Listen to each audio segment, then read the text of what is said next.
नमस्कार, मी श्वेता. पाहुयात काय आहे cyber shield project.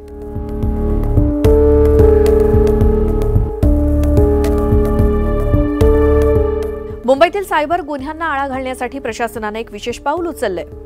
Cyber shield प्रकल्प त्यासाठी राबवला जाणार आहे.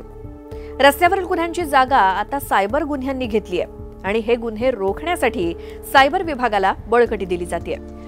मुंबईतल्या एकूण 13 विभागांमध्ये अद्ययावत लॅब सुरू होणार असतानाच मुंबई पोलीस दलातील 200 पोलिसांना सायबर कमांडो म्हणून प्रशिक्षण देण्यात आलंय.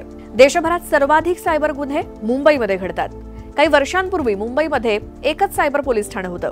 मात्र सायबर गुन्ह्यांचं प्रमाण वाढत गेल्यानं 5 अतिरिक्त पोलीस आयुक्त कार्यालयांच्या कक्षेत 5 सायबर पोलीस ठाणी सुरू करण्यात आली आहेत. आणि ही सायबर पोलीस ठाणे देखील कमी पडू लागल्यामुळे प्रत्येक पोलीस ठाण्यामध्ये अधिकाऱ्यांना प्रशिक्षण देऊन सायबर विभाग सुरू करण्यात येतोय.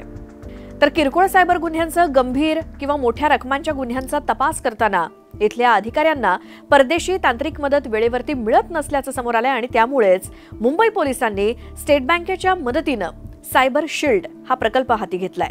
आणि या प्रकल्पाच्या पहिल्या टप्प्यात मुंबईतल्या 13 पोलीस उपायुक्त कार्यालयांच्या कक्षेमध्ये 13 ठिकाणी सायबर लॅब्स सुरू करण्यात येत आहेत आणि सद्यस्थितीत 200 पोलिसांना प्रशिक्षण देण्यात आलंय आणि त्यांनाच सायबर कमांडो म्हणून संबोधलं जाणार आहे. भविष्यामध्ये ही संख्या आणखी वाढवली जाईल.